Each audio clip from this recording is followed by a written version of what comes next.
శాపనార్థాలకు ఉట్టి దిగిపడుతుందా?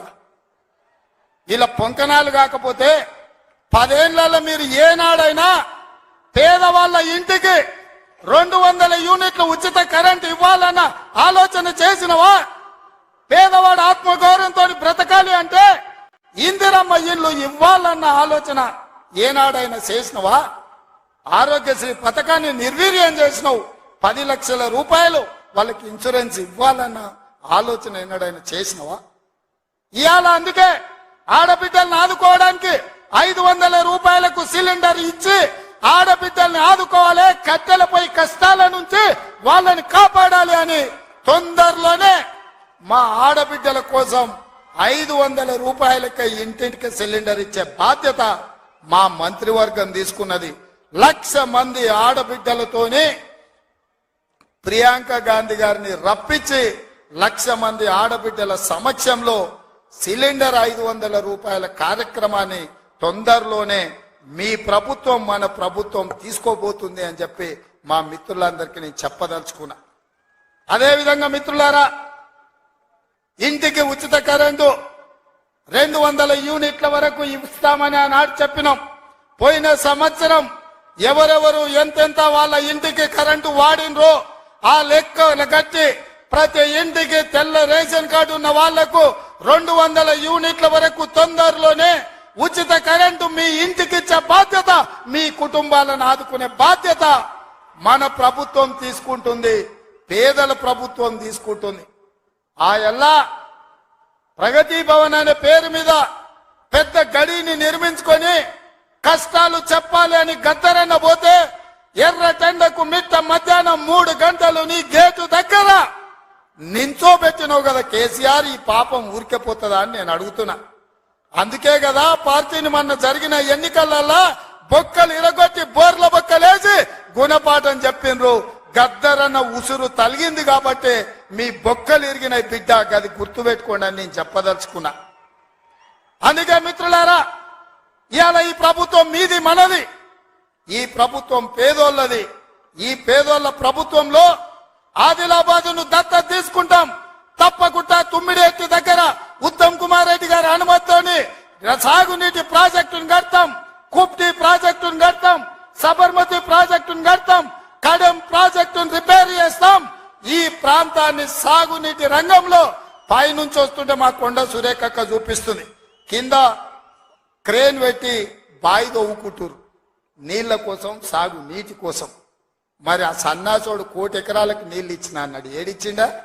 వచ్చినా ఇవాళ హెలికాప్టర్ల పైనుంచి వస్తే ఎడారిని చూసినట్టుంది, ఎండిపోయిన పొలాలు కనిపిస్తున్నాయి.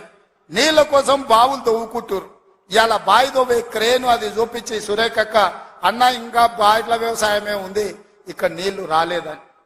ఇవాళ వస్తావా కేసీఆర్, నీకు మళ్ళోసారి చూపిస్తా ఈ ప్రాంతాన్ని. ఏనాడా నువ్వు వచ్చినవో రాలేదో నాకు తెలియదు, ఎన్నికలప్పుడు ఓట్లాడుకోనికి వచ్చింటావు కానీ ఈ ప్రాంతాన్ని చూడడానికి ఎప్పుడన్నా వచ్చినవా? రా, ప్రభుత్వం హెలికాప్టర్ పెడుతుంది, మేము వస్తాం, నీకు చూపిస్తాం. 1 కోటి ఎకరాలకు నీళ్లు ఇస్తా అనే పేరు మీద లక్షల కోట్ల రూపాయల దోపిడీకి పాల్పడ్డావు తప్ప ఈ ఆదిలాబాద్ కు నీళ్లు ఇవ్వలేదు. అందుకే ఈ ప్రాంతాన్ని సస్యశ్యామలం చేయడానికి సాగునీటి ప్రాజెక్టులను కట్టే బాధ్యత మా పార్టీ తీసుకుంటుంది, మా ప్రభుత్వం తీసుకుంటుంది. నిన్న మొన్న మాట్లాడుతున్నారు వాళ్ళు 3 నెలల 6 నెలల కేసీఆర్ మళ్ళీ ముఖ్యమంత్రి అవుతాడు, ఈ ప్రభుత్వాన్ని పడగొడతామని. నీ అయ్యా ఎవడ్రా పడగొట్టేటోడు? పడగొడతారా? ఎవడు కొట్టేది? నేను అడుగుతున్నా, వేలాది మంది మా యువకులు ఇక్కడ ఉన్నారు, మీరందరూ చూసుకుంటే ఊరుకుంటారా? పడగొడితే ఊర్లలోకి రాణిస్తారా? ఊర్లలో ఎవడన్నా ఈ ప్రభుత్వాన్ని పడగొట్టాలన్న ఆలోచన చేస్తే మీ ఊర్లో యాప చెట్టుకు కోదండం వేసి కొట్టండి, లాగుల తొండలు ఇడవండి. ఇది ప్రజలు ఎన్నుకున్న ప్రభుత్వం, ప్రజలు ఆశీర్వదించిన ప్రభుత్వం, ప్రజల కోసం పనిచేస్తున్న ప్రభుత్వం. ఇది ప్రజా ప్రభుత్వం. ఆడ అనుకుంటుండు 1,00,000 కోట్లు పెట్టి కట్టిన కాళేశ్వరం కూలినట్టు ఈ ప్రభుత్వం కూలుతుందని. నీ అయ్యా నువ్వు దోపిడీకి పాల్పడ్డావు కాబట్టి ఆ కాళేశ్వరం గాలి వస్తే కొట్టుకుపోయింది. ఈ ప్రభుత్వం గాలి కాదు కదా, నీ ఖాందాన్ మొత్తం వచ్చినా బోర్ల బొక్కలు పండబెట్టి తొక్కుతాం. ఎవడా నీ ప్రభుత్వం పడుతుందనో 6 నెలలకో 3 నెలలకో కేసీఆర్ ముఖ్యమంత్రి అవుతాడని చెప్పిండంటే మూతి పండ్లు రాలుతాయని నేను చెప్పదలుచుకున్నా. మనమన్న చూసిన నిత్యానంద స్వామి అని ఒక ఆయన ఉన్నాడు, తెలుసు కదా మీకు అందరికీ. ఆయన ఇక్కడక్కడైతే లాభం లేదని పోయి ఎన్నో దీవి కొనుక్కొని దానికి రాజు అని ప్రకటించుకున్నాడు.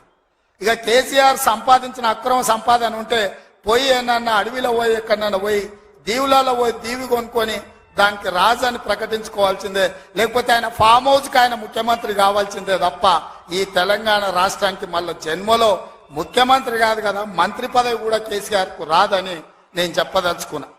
నువ్వు చేసిన పాపాలకు నువ్వు పాపాల భైరవుడివి.